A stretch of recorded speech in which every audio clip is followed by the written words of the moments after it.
Hi everybody.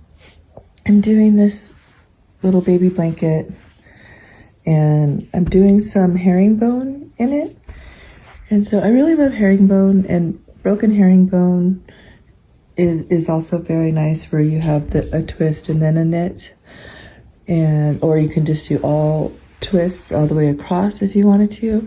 But this is a little bit more of a, I guess we'll call it a busted up herringbone, because I'm doing 3 knits, 3 twists, 3 knits, 3 twists. This one's right in the middle of the blanket. 3 knits, 3 twists, 3 knits. So there, it's balanced. So 3, 3, 3, 3 in the middle, 3, 3, 3.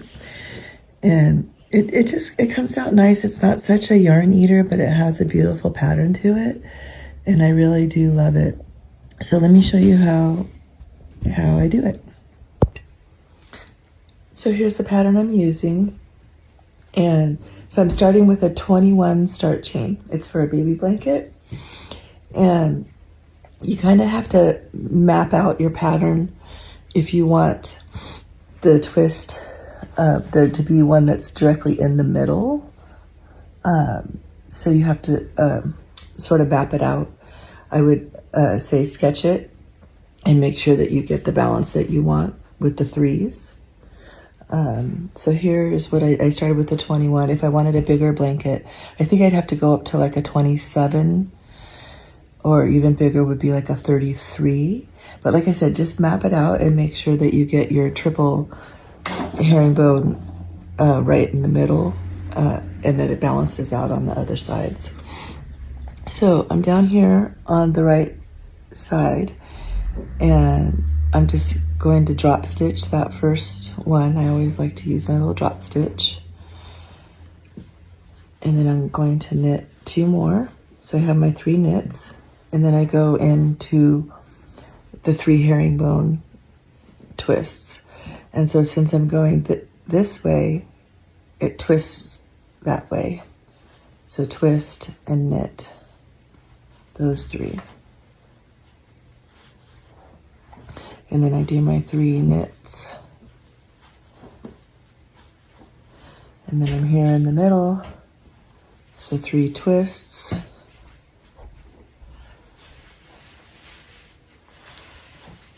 And then 3 knits.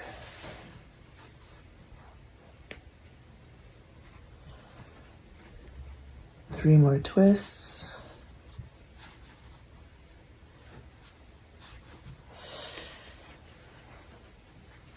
And then 3 knits.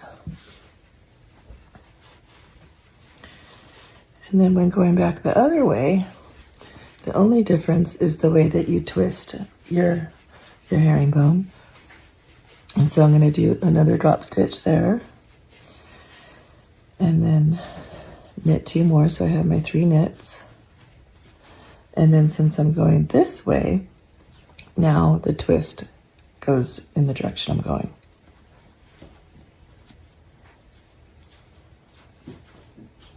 Three.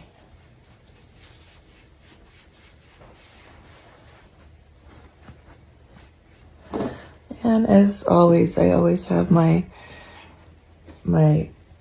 yarn ball on the side that I'm going. So I put my ball over here on the right, because I'm going towards the right, and I keep my yarn taut. And I use my kiss and knit technique. So when I pull up a loop to knit it, I want it to touch the one that I just knitted. And then I knit it, because that eliminates slack between your loops. So there's my 3 knits. Twist in the direction I'm going.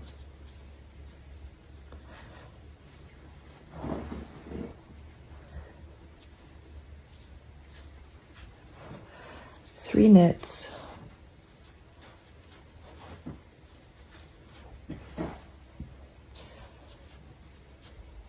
Three twists.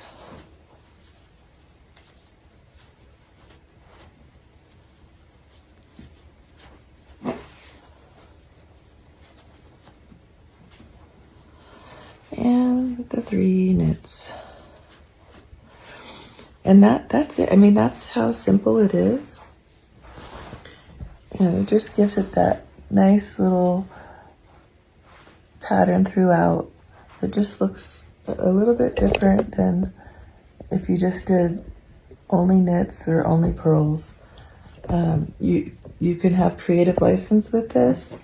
You could do pearls in between instead of knits. You could do 4 twists, 4